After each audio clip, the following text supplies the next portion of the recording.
দ্রব্যমূল্যের যে একটা মূল্য সেটা কতটুকু স্বাভাবিক অবস্থা আছে এই বিষয়ে আমরা বিস্তারিত জানবো ভাই মোহাম্মদ সাইফুল ইসলামের কাছ থেকে। আজকে প্রথমেই ধন্যবাদ জানাই দৈনিক আমার জিহাদ ভাইয়ের এই চ্যানেলকে। আসে আমাদের নবীগঞ্জ থানা গুলডুয়া গ্রাম নতুন বাজারে জনিবের ইস্যুর পক্ষ থেকে সবাইকে রমজান মুবারক ও ঈদের শুভেচ্ছা।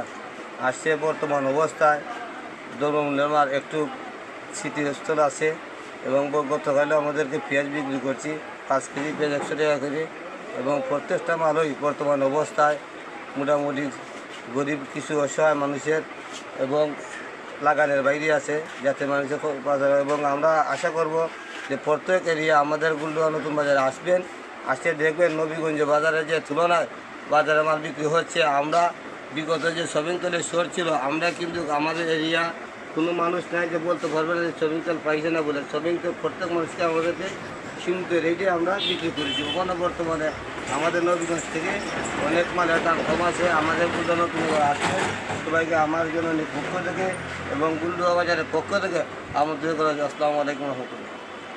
আলহামদুলিল্লাহ, আমাদের বর্তমানে যে বাজার রয়েছে নিত্য প্রয়োজনীয় দ্রব্যের যে মূল্য রয়েছে, আলহামদুলিল্লাহ বিগত বছরগুলোর তুলনায় এবছর আলহামদুলিল্লাহ অনেক স্থিতিশীল রয়েছে।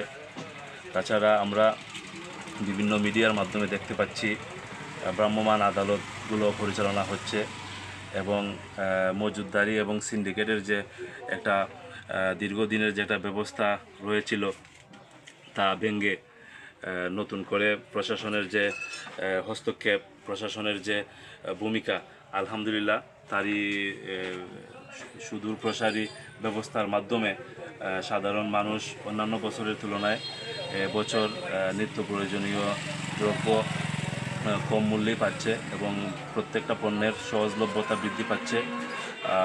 সেজন্য আমাদের এই ইন্টারিম গভর্নমেন্টকে ধন্যবাদ জানাই। পাশাপাশি মানুষের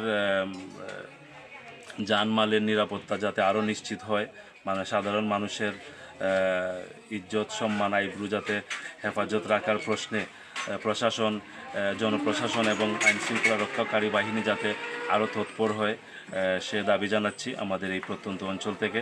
সম্মানিত দেশবাসী, মাহে রমজানের শুভেচ্ছা। আমরা আজ খুব স্বস্তিতে আছি। বর্তমানে বাংলাদেশের যে বাজারের দ্রব্যমূল্য যেটা বিগত দিনের তুলনায় প্রায় বিগত 10 বছরের তুলনায় এবারের মাহে রমজানের যে দ্রব্যমূল্যটা মানুষের সহনীয় পর্যায়ে আছে, হাতের নাগালের কাছে দ্রব্যমূল্য। বিগত 10 বছর আকাশচুম্বী দ্রব্যমূল্যের যে আমরা দেখেছি মানুষের ক্রয় ক্ষমতার বাইরে অনেক কিছু ছিল, অনেক গরিব অনেক অসহায় মানুষ অনেক কষ্ট করেছে। কিন্তু বিগত 10 বছরে যেখানে পেঁয়াজ এই 200 থেকে 250 টাকা কেজি ছিল, এখন 100 থেকে 5 কেজি, আলু 50 থেকে 60, ডিমের ডর্জন ছিল 150, এখন 120। মোটামুটি বিগত 10 বছরের তুলনায় এখন আমরা এই রমজানে এসে আমাদের যে বাজার মূল্যটা আমরা আলহামদুলিল্লাহ দেখছি, স্বস্তিতে আছে জনগণ। আর আগামী দিনে যদি বাংলাদেশের জনগণের নির্বাচনে বিগত দিন মানুষের ভোটের অধিকার পায় নাই, এখন দেশের যে পরিবেশ 24শে আন্দোলনের পরে মানুষ একটা স্বস্তিতে আছে। সামনে দিয়ে যদি আগামী একটা নিরপেক্ষ নির্বাচন, গ্রহণযোগ্য নির্বাচন হয়, তখন মানুষের ভোটের অধিকার প্রতিষ্ঠিত হয়, তখন মানুষের দ্রব্যমূল্য আইনশৃঙ্খলা নিয়ন্ত্রণ বাদের অধিকার, ভোটের অধিকার প্রতিষ্ঠিত হলে মানুষ ইনশাআল্লাহ আগামীতে শান্তি পাবে।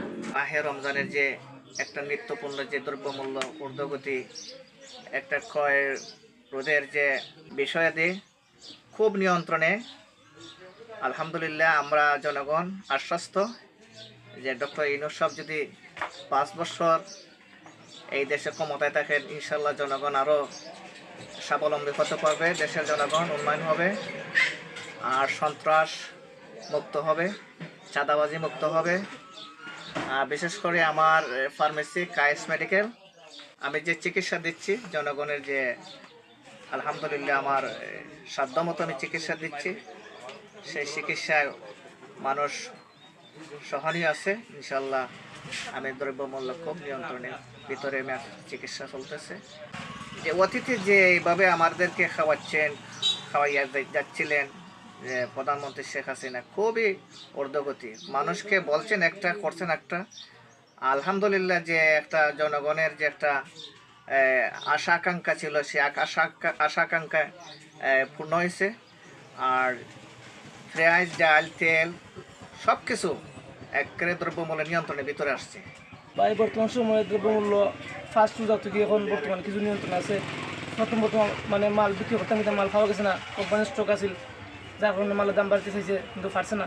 এখন সুরছে যেমন তেল ফ্রেশ এগুলা মানে প্রথমে ছাড়ছে না, যার কারণে মানুষের ডাবল দামে বিক্রি করা লাগছে শর্টের কারণে। কিন্তু বর্তমানে তেল ছাড়ছে, তেলের দামও কমছে।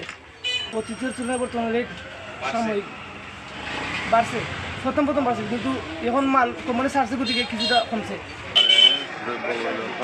মোটামুটি মানুষের নাগালে বা এর ভিতরে আছে। তেলের দামটা ঊর্ধ্ব করছে, তেলের দাম ঊর্ধ্ব করছে, আর মোটামুটি মানুষের হাতের নাগালে ইনশাল্লাহ। পেঁয়াজের মূল্যটা মনে হচ্ছিলাম যে দেশের যে অবস্থা মনে হচ্ছে 2 গুণ বা 3 গুণ বৃদ্ধি পাইব, এই আশঙ্কা থেকে আমরা বর্তমানে মুক্ত আলহামদুলিল্লাহ। আমরা পেঁয়াজ কম দিয়ে খাইতেছি, তার ভিতরে খাইতেছি, শান্তি বুদ্ধি আছে। ধন্যবাদ। আর কাঁচামালের বিষয়টা একটু করি। হ্যাঁ, কাঁচামালেরও ক্রয় ক্ষমতার ভিতরে আছে, তবে আনাজ এদিও আমরা ফল ফ্রুটের মালগুলা খুব দ্বিগুণ বৃদ্ধি পাইছে, যেগুলো মানুষের ক্রয় ক্ষমতার বাহিরে। ফলার মূল্য বা তরমুজ, আনারস এগুলো আমরার বাজারে হতা করাম, আর অন্যখানে হতা তেমন বুঝি না। এগুলো মানুষের সাধারণ মানুষের ক্রয় ক্ষমতার বাহিরে। বর্তমান সময়ে যে তেলগুলা আছে, তেলগুলা তো আগে আমরা বেচতে পারছি না বা কিনতেও পারছি না, কিনতেও পাইছি না। পাইকারিতে আমার কোনো সিস্টেম আছে না, লাগে সিন্ডিকেট আছে, সিন্ডিকেট করে তো আসলে বড় বড় কোম্পানি ডিস্ট্রিবিউটার যারা আছে তারা। তবে বর্তমানে সরকারের যে রেট দিচ্ছে 858 টাকা রেট দিচ্ছে, 858 টাকা আমরা তেল বিক্রি করা। আর দ্রব্যমূল্যটা কি মানুষের নিয়ন্ত্রণে আছে? আগে বেশি মানে কোম্পানির বা ডিস্ট্রিবিউটার তারা সিন্ডিকেট করে রাখার কারণে সরকারি নিয়ন্ত্রণ করতে পারছে না। বর্তমান অবস্থায় সরকারি নিয়ন্ত্রণ করে, কিন্তু তেলের দামও ঠিক আছে। তবে বর্তমানে পেঁয়াজের মেলাও আমরা সালকুটি দিচ্ছিলাম 20 টাকা করে বেচছি।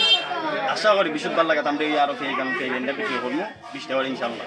আসসালামু আলাইকুম, সবাই ভালো থাকুন। আসসালাম।